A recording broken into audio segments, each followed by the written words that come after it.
Uh, the day I'm recording this, we talked a bit in class. We had class today about David's failures and the fact that the contention in his family is due not only to his sin concerning Bathsheba and Uriah, but also because of his unwillingness to do the right thing when Tamar was raped by Amnon, and when Absalom brought it to his attention, his indulgence with Amnon, his indulgence with his own son Absalom. He was allowed, Joab, in his machinations, convinced David to allow Absalom to return from exile, and he didn't even want Absalom to suffer or be killed in the battle. Well, David, remains true to form here. This is toward the very end of David's life, 1 Kings 1, 5 through 10. Now Adonijah, another one of David's sons, whose mother was Haggith, one of David's wives, or concubines, put himself forward and said, I will be king. So he got chariots and horses ready, with 50 men to run ahead of him. His father had never rebuked him by asking, why do you behave as you do? He was also very handsome and was born next after Absalom. Adonijah conferred with Joab, son of Zeruiah, and with Abiathar the priest, and they gave him their support.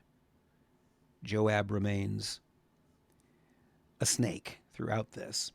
But Zadok the priest, Benaiah, son of Jehoiada, Nathan the prophet who spoke the truth to David, Shimei and Rei, and David's special guard did not join Adonijah. Adonijah then sacrificed sheep, cattle, and fattened calves at the stone of Zoheleth near Enrogel. He invited his brothers, the king's sons, and all the royal officials of Judah, but he did not invite Nathan the prophet, or Benaiah, or the special guard, or his brother Solomon. This is the first we hear of Solomon. Solomon is the second-born child after the first one died between David and Bathsheba. So Solomon is the son of David and Bathsheba. He remains loyal to his father, but Joab and many of the others are supporting Adonijah in this new attempted coup.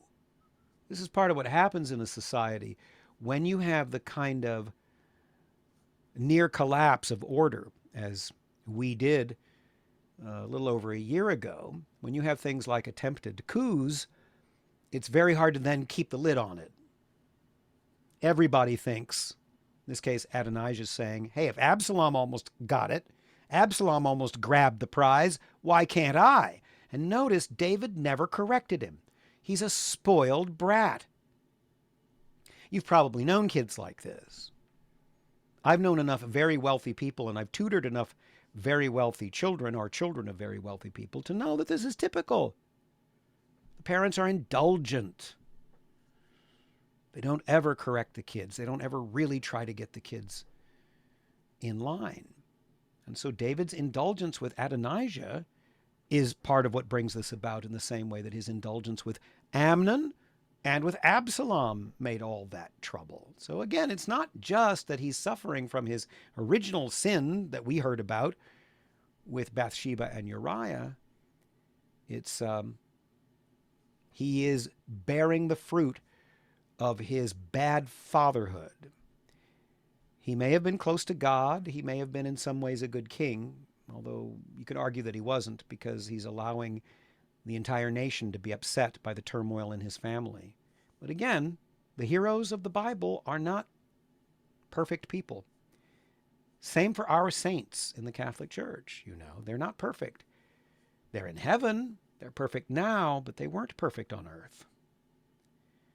In fact, the first person to get into heaven, so to speak, if you think of it that way, is the repentant thief on the cross, dying next to Jesus, crucified for his sins, who was apparently a thief and a sinner all his life until that very last moment. And if someone were to write a whole book about him, people could say, well, wait a minute, he's a saint, he's a hero of the faith, but look at how he lived. Well, yeah, look at how we live.